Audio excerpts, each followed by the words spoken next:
For that dream state, the first thing that you have to do to make your dream come true is you have to wake up. You got to wake up. So the dream allows you to wake up to the ecstatic vision that's trying to express through you. So he was saying that just for you, for those people who had decided to give up, to throw in the towel, to say, I'm too young, too old, too whatever the case may be. You don't want to give up on that dream. You want to be keenly aware that there's something so magnificent about you, as I love to say, that you can scarcely even believe how brilliant you are. For this time that we are together right now, I want you to suspend your disbelief about how brilliant you are. I want you to put it to the side. All of the doubts and the fears and the worries, all the ways that you subtly put yourself down, all the ways that you say you're not ready, all the ways that you say you're not good enough, you're not worthy enough, you don't have enough, all the ways that you tell yourself that there's something inadequate about you, something not complete about you. I want you to put that to the side, suspend your disbelief, and take a quantum leap into an expanded awareness and a feeling tone of the magnificence of your being. For the presence of the living God has never made a mistake, a do-over, a repeat. The presence of the living God, which is never absent from anywhere in all of its creation, is always recreating out of its own life and substance and beauty. So you are an expression, an emanation, a fiat, the tip of the spear of transformation of the presence of God, saying, I'm going forth anew every single day, every single nanosecond, I'm going forth. And this is where you begin to live. Where is that? In the possibility of the impossible, our theme of the month. Alice in Wonderland was asked to believe at least 6 impossible things before breakfast. I've just asked you to believe in 2 this month. One is to embrace a dynamic field of what your mind may call impossible for your own life. And that is, you think about somewhere where your mind is saying, it's too late, that'll never happen, that healing will never happen, that blessing will never come, I'll never be able to accomplish that, that can't happen in my life, I'm too old, I'm too young, I'm too dark, I'm too light, I'm too this, I'm too that. I want you to bracket that and step into the field of that which you think is impossible and embrace it as a moment of your contemplation so you can dissect all the arguments that you have against yourself. Do you realize that what you're doing here is that you are winning the argument of your own wholeness with the part of you that's saying you're not whole and complete? You're resting your case in the awareness that the presence of God has said, finally, you are whole, you are magnificent, you have enough, you are enough. And so you find those places within yourself that are saying that is impossible. You contemplate it, you cogitate it, you look at it, and underneath you'll find a lie that is to be neutralized about yourself. And a lie acts as a law until it is neutralized. A lie acts as a law in your life until you neutralize it. So when you uncover that lie about yourself, I'm not good enough, I'm not worthy, no one likes me, whatever it is, it's a lie.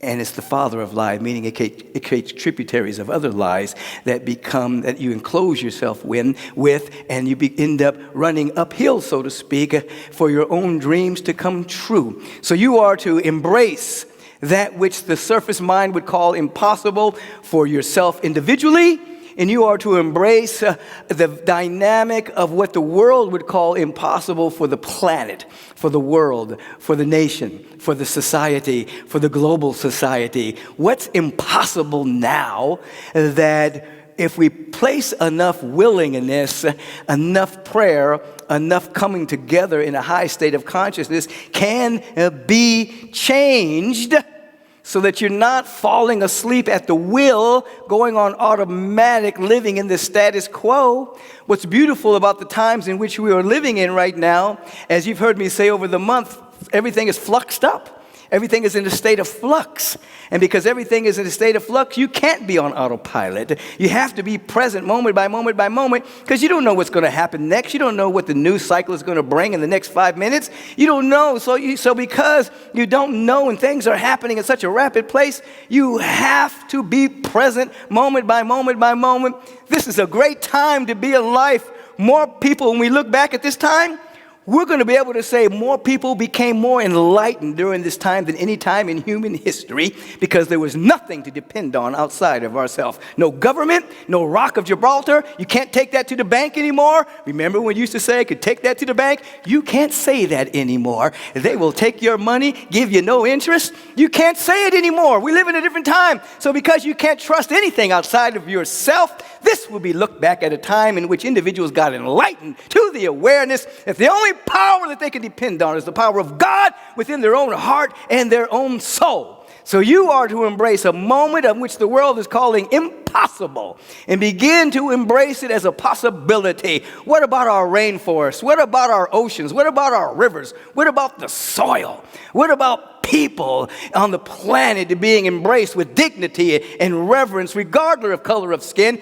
regardless of background, regardless of how much money they have in the bank, regardless of where they were born, all of that? What about the possibility of a kind and just global society in which love is the power rather than the love of power, the power of love becomes where we live? What about that as a possibility? You want to dream it, you want to write it, you want to have conversations about it, you want to pray with it, you want to feel it until you become a living fiat of that dynamic. And then together we hold the space of what the world calls impossible. That becomes our starting point. Because what you don't want to do is coast in your incarnation and rest in the status quo. That's a wasted incarnation. To rest in the status quo, business as usual, that's the way things are? No. You want to hear what Jesus meant when he said that foxes have holes and birds have nests, but there's no place for the son or daughter of man to rest their head. In other words, we're in a constant state of evolution, constant state of unfolding, and at this stage in the evolution of humanity, we call it conscious evolution. We are participating in our own unfolding. Then we hear St. Augustine say, I shall not rest until I rest in thee, meaning I shall not rest until I rest in God. Now, God is not static. God is not a man in the sky. God is not some state of perfection we finally reach. Oh, my God, there's nothing else to do. I'm perfect. No. The presence of God is a dynamic expression of ecstasy and bliss and intelligence and creative urgency. The presence of God is always expressing itself because it's infinite. So when you rest in God, you're resting in the rhythm of unfolding of more good. You're flowering, you're blooming in areas of your life that you didn't even know existed, you see? And so when you rest in excellence, you rest in God, you rest in unfoldment, you rest in conscious evolution, you rest in you becoming more of your greater yet to be by tapping into your ground of being, and you become more of your beingness, which is infinite. I shall not rest until I rest in thee. You see, this is the sweet embracing of that which we call impossible. That is where we begin. Remember, at the beginning of the month, I asked you to look at the word impossible, and it spells I'm possible. That's the inner frequency that you want to hang in. What the world is calling impossible, you're calling I'm possible, and living from that dynamic. And then you hear the topic of the day, which is ready or not. It's here. Ready or not, here I come. I'm going to find you and make you happy. Anyway, that song was just rolling there. You know, it really says, I'm going to make you love me. But the presence of God might be saying that. Ready or not, here I come. I'm going to find you and make you love me. Now, first of all, the presence of God is not going to find you. The presence of God is your very life and being. So don't believe the hocus pocus about Adam and Eve and God looking for Adam and Eve in the garden. How can an omnipresence not know where anybody is? You going to hide from an omnipresence? Okay, anyway, I digress, but I just digress to say those are metaphors and stories have nothing to do with reality. Now, there's a segue to reality. Okay, I'm digressing again. Let me get back to the point here. What is the point? Ready or not, here it is. What does that mean? Your mind is to be ready and ripe to receive that which is already here. Ready or not, it's here. It is here. It, capital I, it is here. God is here. Love is here. Peace is here. Joy is here. Wisdom is here. Intelligence is here. Abundance is here. Prosperity is here. Vitality is here. Creativity is here. Everything that God is here. Ready or not, it is here. And your readiness means that you're doing enough spiritual technology upon yourself that your mind is now ready and ripe to accept reality as it is without projecting your unhealed areas onto life, creating obstacles and hindrances for yourself and saying that life is hard until you die and those negative things are always happening. Ready or not, all that God is right here and right now. And so your readying process is doing your spiritual work. And your spiritual work play, as I like to say, not taking it seriously, but taking it reverentially, so that your mind becomes ripe and ready. You've taken it back, you see. And so therefore, when I say ready or not, that you untie those knots. And those knots that you may have tied yourself up in are, I'm unworthy, I'm not good enough. Those knots that you may have tied yourself up in is they are thinking this about me, and you're living more in they thinking this about you. You've tied yourself into those knots, and your mind has not become ready to accept the fullness of the living Spirit of God, wanting to express by means of you totally and completely, ready or not. We want to get rid of those knots so that there's a complete ripeness of the Spirit. Now, the knot comes from the fact that you have a personality, which is a beautiful thing. We all have one. It's a sweet thing. But we forget that the personality has arisen through time and experience and conditions. You weren't born with a personality. Personality was forged by time. You got it through heredity. You got it from circumstance. You got it from situations. You got it from how to navigate yourself through 3 dimensions. You got it from how to work, how to strategize in that which can be seen and tasted and touched and heard, smelled. You see, you learn how to cope. You learn how to defend yourself. You had to develop a certain personality so that you can make it through all of this stuff. Because for a period of time, that little perception of reality was all you had. You see, because your mind was imprinted from the time you were born with this particular reality on how to be human. And so in how to be human class that your parents taught, and how to be human class that your religions taught and schooling taught and society taught, you had to develop a kind of a personality to make it through. And the personality, of course, ebbs and flows between pleasure and pain, running towards one, running from the other, and forgetting that the pleasure and the pain are the crest and the valley of the ocean of bliss.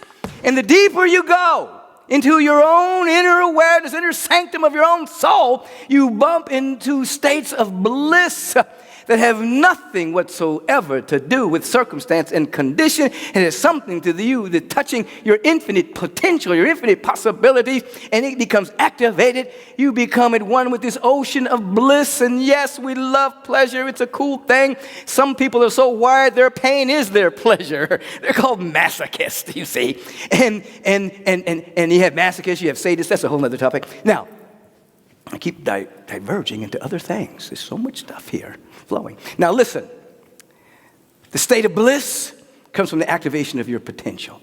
And so you come away from the frothy surface is where people live often. So they're running from pain and they're running to pleasure, and that's how they bounce back and forth. And so they develop either an addictive personality, or they develop a restrictive personality because they don't want to experience certain pain, so they restrict themselves from life. They don't take chances at all.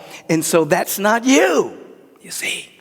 You're coming into an awareness of a deep sense of readiness, you see, so that the authentic you, that which is said is hid with Christ in God, hid with the Buddha field in God. In other words, most of you is invisible.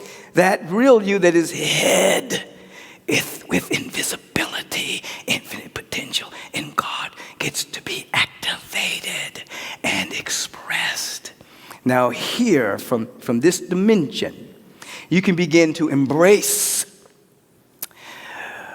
your life from the awareness of needs met.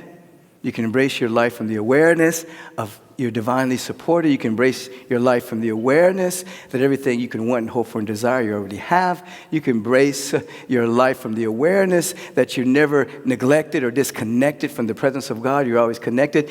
It's a whole nother dynamic.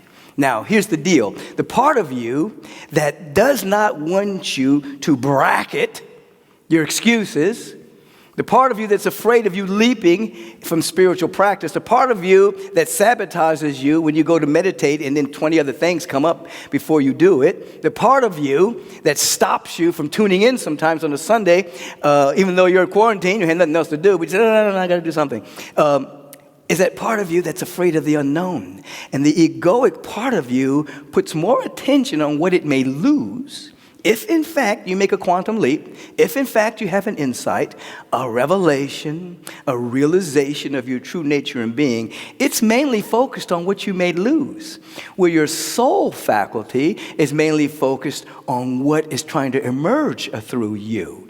Once you bust the ego at its game, and you realize that the distractions that are coming up are simply keeping you within the paradigm that you're already living in, and you notice the distraction, and you notice the impulse to live in a lesser frequency than your real self, then it starts to lose its power, you see. And then that awareness of what I'm going to lose, you transcend that, and you're able to leap. You're able to surrender. You're able to allow. You're able to yield. You're able to say yes no matter what. I surrender no matter what. I surrender to the next stage of my unfolding, come what may. Whatever is going to happen, let it happen. Even though I can't see it with my eyes, I've done enough study, enough practice to know that the presence of God is my everything. And it will reveal everything I need to know when I need to know it. It will become everything that I need to have when I need to have it. It will show up. You make a quantum leap into that awareness through your spiritual practice. And a quantum leap is a leap into the unknown, into another state, without a ladder, without a how-to, without knowing how to do it. It's a total release and surrender in such a way that when you look back, you say, what took me so long? You see, this is where you want to go. Now, what does your spiritual practice do? It readies the mind. It makes it ripe for such an awakening, so that all the unripened places within you, all the knots, all the I'm not good enough, all I'm afraid, all of that, it ripens the mind, you see. So the mind now becomes an instrument of awakening rather than a defensive tool against your pain. It changes its whole nature. The mind now becomes an avenue of clarity, an avenue of awakening, an avenue of support, rather than a defensive measure to keep you from being hurt again. And we've all been hurt. Not denying that. But do you want to keep reliving that? Or do you want to jump into a whole nother dynamic? Now, going back to this piece right here, that the egoic side of you is afraid of loss, what it's going to lose. But when you finally catch, you study, you pray, you meditate, you vision, you hang out with high conversation people, you enter into spiritual fellowship that has a high vibration. The fear of loss is transcended, and you leap into an adventure of change and transformation. Your focus isn't what you're going to lose. I'm going to lose my identity. I'm melting. I'm going to lose who I think I am. Yes, you are. Yes, you are going to lose who you think you are. Yes, you are. But underneath that is a vibrational identity of the presence of God that wants to express through you. And you will share and love and create and give more than you ever thought you could do, because you won't be living defensively and protectively. You will be living full out for the presence of God. And therein, where are you at now? Pleasure and pain, crest and valley. You're going deep into the ocean of bliss. Whew, life is good. Everything is working together for my good. Even when I can't see it. I can't even see the evidence of it. Now here's the deal. We are a part of a collaborative movement, not just a moment, but a movement of embracing the beloved community and anchoring on earth, where all people are loved and revered regardless of the color of their skin and because of the color of their skin. Regardless of sexual orientation and because of their sexual orientation. Regardless of nationality, where an individual was born on the planet and because where an individual was born on the planet. Because every aspect of that carries a frequency of uniqueness.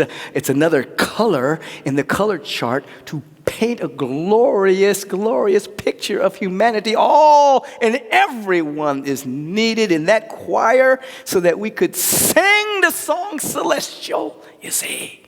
And so we're a part of a great movement of embracing all beings on the planet, sentient beings, the planet itself, the oceans, the rivers, the trees, everything. Now those that are pushing back, they're afraid of what they may lose. Oh, if we honor black people, what does that mean for us? If we honor women, what does that mean for us? You see, and so they hearken back to a day of control and manipulation.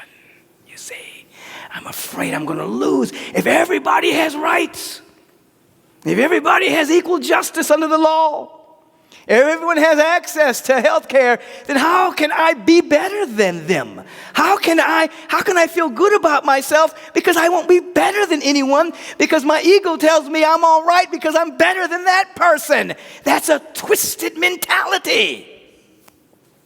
Harvard did a wonderful research project and went to certain individuals that were melanin challenged. And invited them to do a particular study, and they found that many people would rather make less money if in fact they were making more money than a black person. If they had the opportunity to make the same amount of money, and the money was higher with a black person, or they had the choice of making less money, but they were making more than a black person, many people chose, I want to make less money, but still make more than a black person. That's twisted. I'm going to denigrate myself just so I can be better than you, you see. So we're dreaming an impossible dream here. And we're embracing the beloved community. And so that is an example of the ego's afraid of what it may lose. I'm going to lose being better than someone. I'm going to lose being better than someone by comparison. As long as somebody's doing worse to me, I'm all right. Even if I'm doing not as good as I can do, I'm still better than you. It's called soul sickness.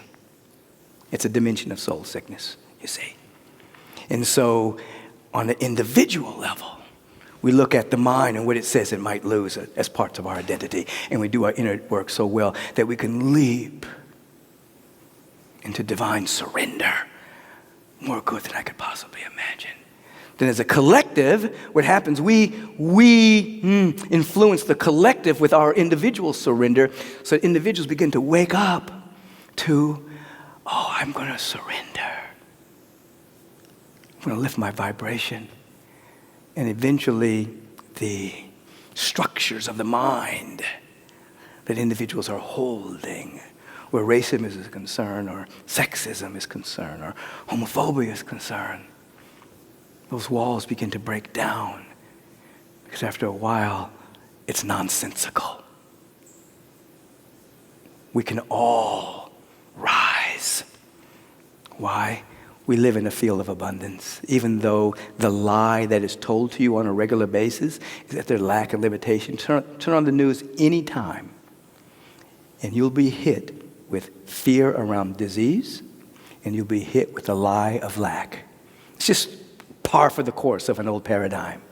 But when you begin to study metaphysics, beyond the physical, that leads to mysticism, you'll be hit with the truth. You live in a sea of abundance. Eternal energy, never decaying, never being destroyed, never running out, just transmuting itself. And you begin to inundate yourself with the truth of the truth of the truth through your prayer and your meditation. Woo! You pop out of that world. And then what happens? Your life experience begins to change. So what do? You take your own life as an experiment. That's it. Your own life.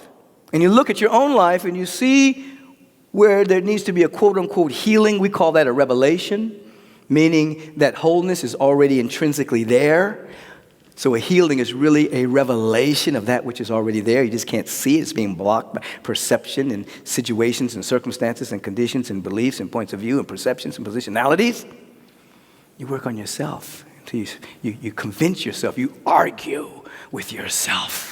You argue with your mind. You win the argument. Don't ever lose the argument where your worthiness is concerned. Don't lose the argument where your abundance and health is concerned. Don't lose the argument. Win the argument. Start with the premise, my life is the life of God. Therefore, all my needs are met. My life is the life of God. Therefore, I'm whole and wellness reigns supreme in my life.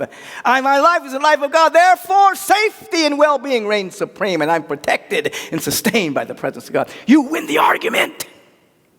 And then, as you win the argument within yourself, you become a part of a living field of beings that you may never meet personally.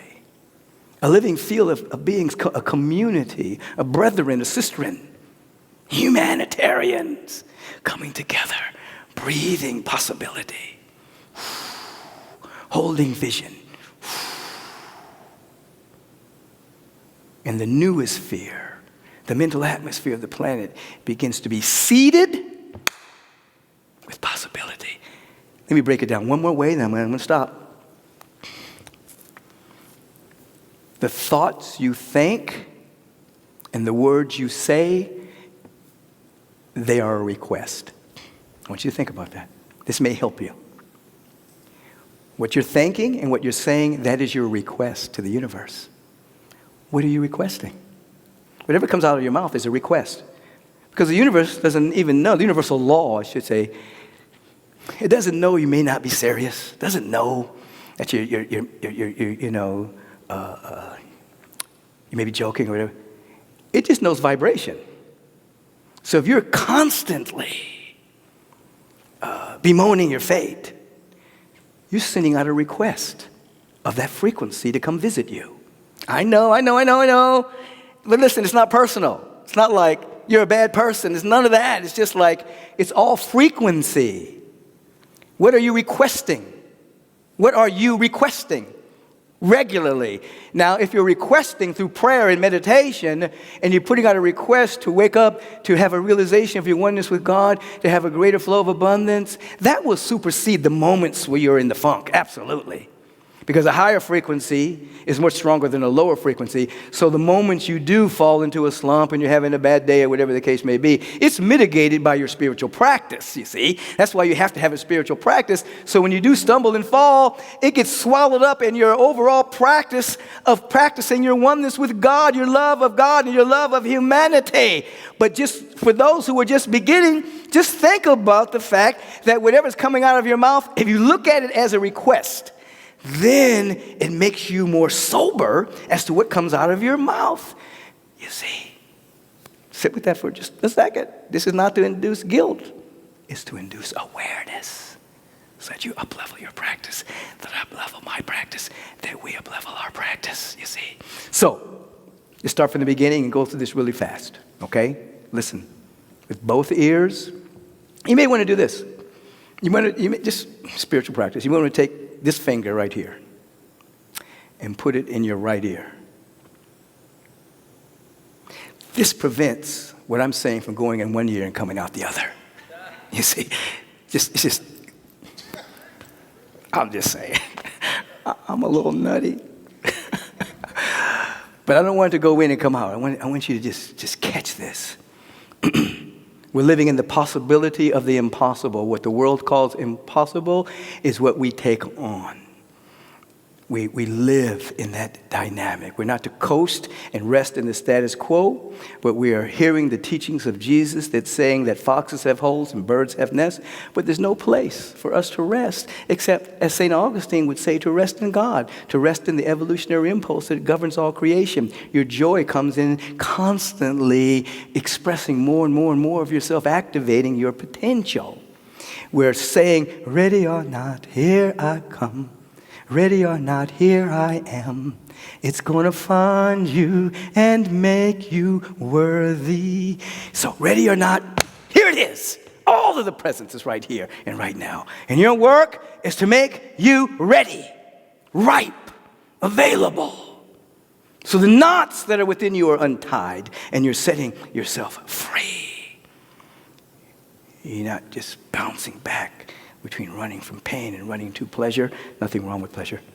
I'm just saying everything has a side effect. However, you're coming into the deep states of bliss at the ocean of your own being, which is pleasurable and beyond.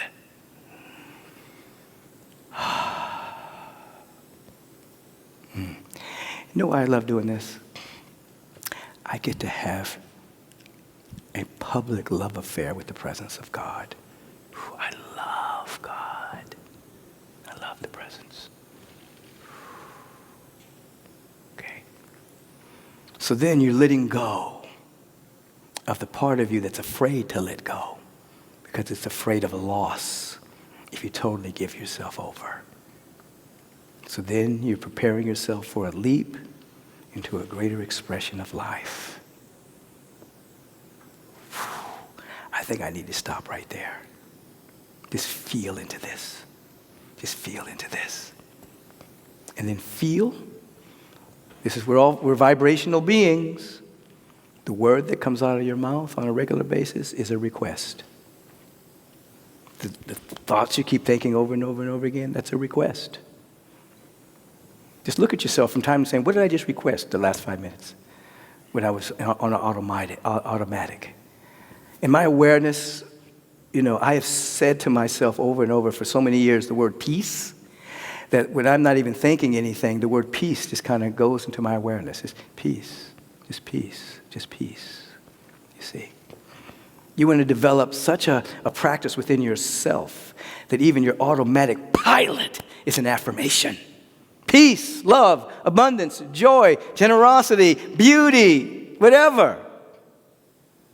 It's all a request. It's a vibrational request. What are you requesting? Use your own life as an experiment.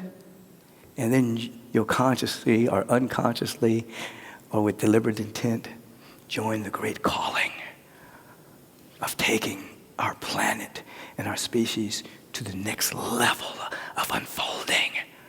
All beings honored, revered, and loved simply because they exist, regardless of how much money they have or don't have, regardless of color of skin, regardless of national origin, sexual orientation. All beings loved, honored, and appreciated because the Spirit of God has not made an extra being.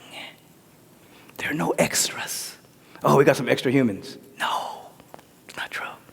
We just live in a consciousness of lack, so we think there's extra humans. Not true. Okay, I told you I was going to stop. I'm stopping. Now. I really am.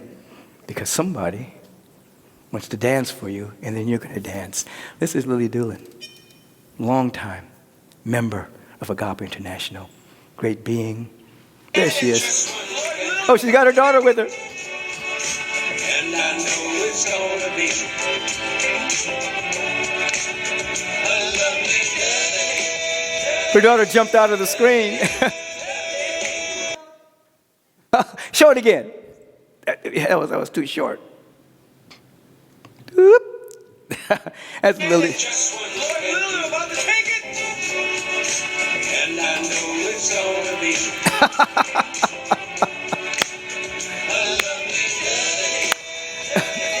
Dancing with the Rev, Sunday morning, getting your bliss on.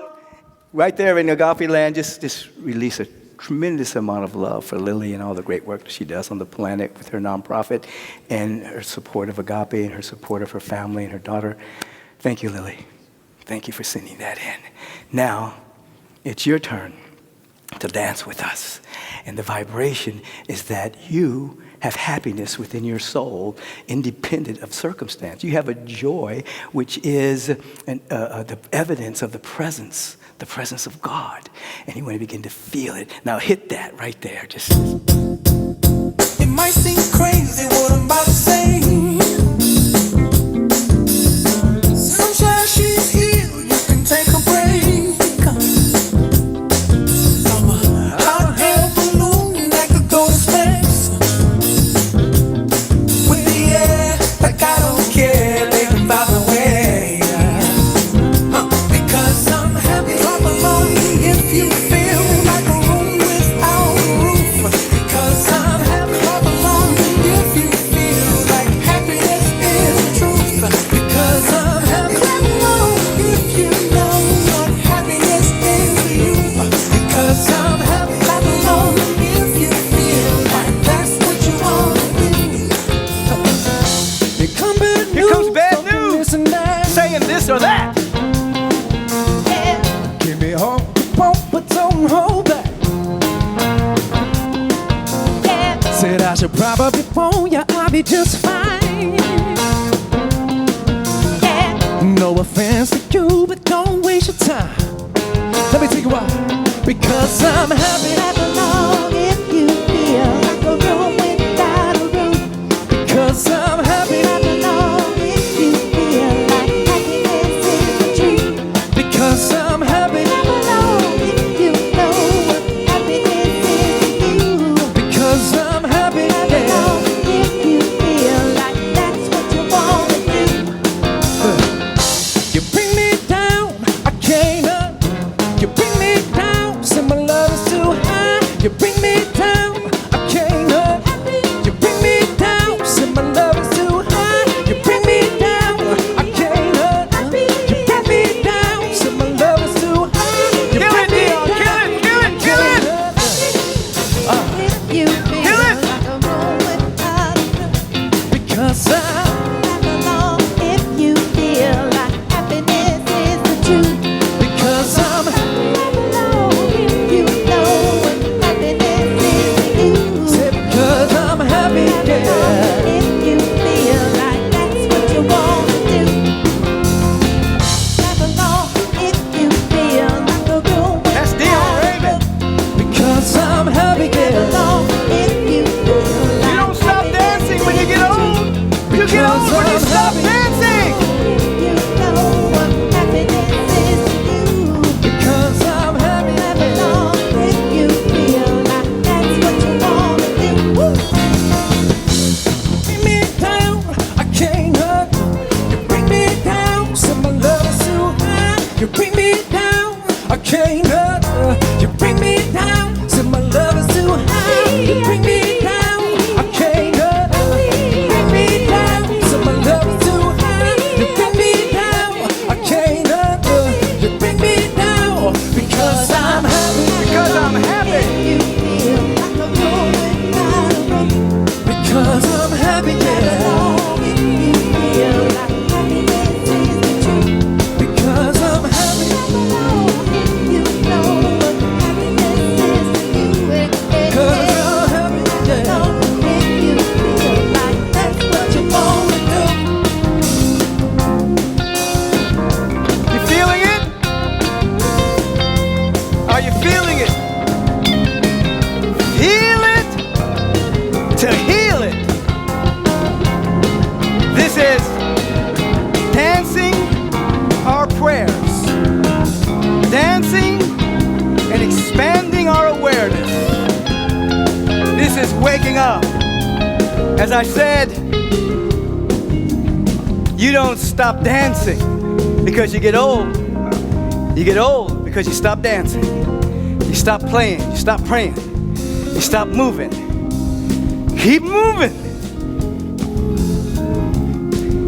Now we're going to have a movement into prayer.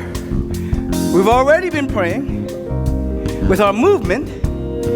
Now we're going to pray in our quintessent quietude, our sacred silence, our solitude. Come into your fortress of solitude. Just you and you in the presence. And what I want you to do as you segue from the extrospection, looking at me, looking at Dion, looking at the band, looking at Tyler, if you go from extrospection, go into introspection. Close the outer eye. And I want you to begin to have a relationship with you, a relationship with the presence. Enter into the gates with praise and thanksgiving, with tremendous gratitude. And you might begin to notice that you live a lot of your life thinking about how you're going to react to someone else. But I want you to take these moments and consider how you are responding to the presence of God. You're by yourself right now. You're alone with the presence. In closing your own eyes, you may be in the room with somebody, but you're alone. You're all one with God. All one with God. And notice, you're not lonely. You're enveloped, cradled, loved, embraced, immersed by a presence that's never an absence. Oh, this relationship right here, it's beyond a relationship. It's an at-one-ment. You're one with God. Breathe into that. You're recognizing this presence through gratitude and realizing you're one with this presence. Closer than your breathing and nearer than your hands and feet. What did the Quran say? I'm closer to you than your neck vein. So as we turn within in this moment and feel our sacred oneness with the presence, we feel into our sacred request. Oh, there's not a complaint here. There's not fear here. There's not worry here. There's not doubt here. There's not comparison here. No. We shut that part off. We've bracketed that. No, we're standing as a vibrational request to become even more of our real essential self. So as I tap into this awareness, I'm not just tapped in here. I'm not tapping in. I'm aware that I'm one with this presence. That the word that I am speaking right now is its law. And I speak it for each and every individual tuning in now or even in the archive. There's no time and space. It's all diminished now. We're one in God. I speak the word for each of us, knowing that we're free in this instant. And that every organ and every action, every function of our being is filled to overflowing with the Spirit of the living God. That would be health and vitality and vigor and wellness and well-being, strength. Fullness of strength. We hear that affirmation screaming at us through the scripture. Let the weak say, I am strong. Let the weak say, I'm strong. Those that perceive themselves to be weak, say inside of your being, I am strong. I am prosperous. I am healthy. I am vitality itself. I am wisdom. I am intelligence. I am joy. I am peace. I am beauty. I am love. I am divine order. I am. Oh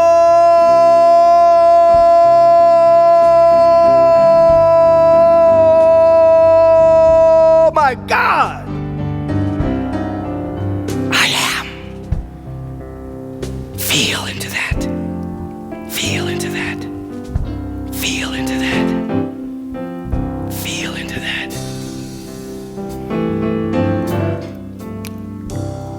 Life's divine expression is rising up in you. See your precious vision that calls and answers to. Feel that life is flowing together constantly to unveil the Spirit for our eyes to see the glory. Can you feel the glory? Oh, there's a sweet glory of God. Embrace the glory. There's an ever-present glory. Yeah. Ooh, the glory of God. Stand in your glory. Rise up in the glory. Oh, it's the love of God. It's the love of God. Waiting to shine right now. There is a glory. Ooh, a bright shining glory. Oh, the glory of God.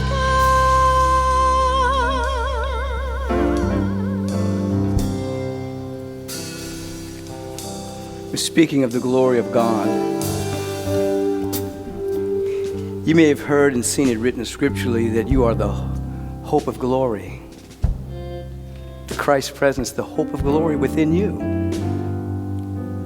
The Christ did not come and go 2,000 years ago. The Christ is ever present. The seed of that Christ is in your own soul. This is why he was called Jesus the Christ, not Jesus Christ. Christ was not his last name. Jesus the Christ. He was Christed. He was awake. What about you? Are you waking up